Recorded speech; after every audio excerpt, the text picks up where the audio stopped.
takurarama mazuva ekupedzisira apo vana vanyamunhu vakutena against each other. Mukomana anonzi Prince Ncube auraya bhudhi vake Pardon Ncube kugwenyambira shopping center kumfakosi kuri kunzi vanga vachirwira musikana, asi musikana ati aiwa vanga vane dzavo nyaya dzavanga vachirwirawo. Welcome back to your channel. Please don't forget to like and subscribe. So kuri kunzi Pardon Ncube na Prince vasvika pagwenyambira vachida kutenga something, so vabva vaenda pashopu yanga ichishanda musikana ari kunzi vanga vachidanana naye vose. So pakutaudzana apa zvaratidza kuti musikana anga akupa Pardon Ncube attention yakati wandei, zvinoba munini havana kuzvifarira. Pazotanga kurwiwa Pardon uya ndiye watanga kurova mudiki wacho anonzi Prince uyo. Prince ndokubva azotora banga ndokubva angubaya bhudhi vake vachingofira panzvimbo ipapo. Pazosvika mapurisa achida kusenga munhu anga atoti Sarai. So guys, ndozviri kuitika izvi. Mukomana anonzi Prince Ncube ari kutotsvakwa namapurisa kutaura izvezvi. Ari kunzi iye paakangopedza kubaya akabva atomanya ndokuenda. Musikana pari kubvunziwa kuti ko chii chakaitika, ari kurondedzera achiti iye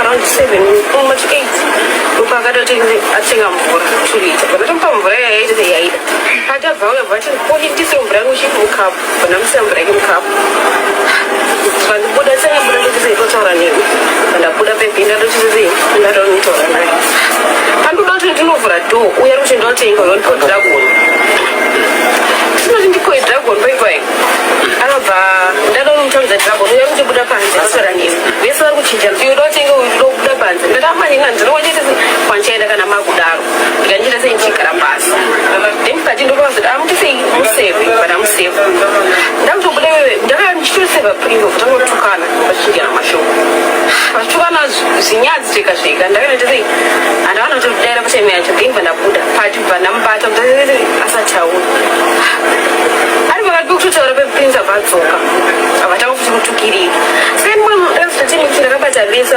uyu ndakudidza vapanache vepakawasha vapanache uyaichi vemundibatsiro saka vana mukundidzwa pachamedva ndasvika pakuita sei pakuvhizira vasiya vese vandachienda munoita sei unodidza vapanache ndokuuya kukaita sei kwakaita vanhu vapanache vakazama kumupina kuti asaite sei akaramba achienda kufaita because ainupaja ainhonga matombo achida kutema munini wake munini wake achida kuuyawo nechikumi ate matombo saka patemu yacho amunotipadi ndakazotanga kuchema patemu yandikatanga kuchema ndopakaita sei ndopakauya kwandira pachindi akakati abve kunyarara ndaita sei ndasiyana naye paipa amene akazondivhizira nepapa bandisiya angaona munini wake akuru abva achindisiya paipapa pachimhanyira kusunungoko ndopakamhanyira akaita sei akanomhanyira munini wake achisvikeko ndokwakaita sei ndofo ndokwakabayirwa pachidzoka pashopu angaona papa nelight saka angakuvhura hembe akavhura hembe saka ndirikunibvi kubewa kwechi apa kuri kubewa zvinhu zvezvi abvavhura hembe abva daiso pake papa nero abva daiso abva afamba ramuchichienda uku akatanga kufamba chienda uku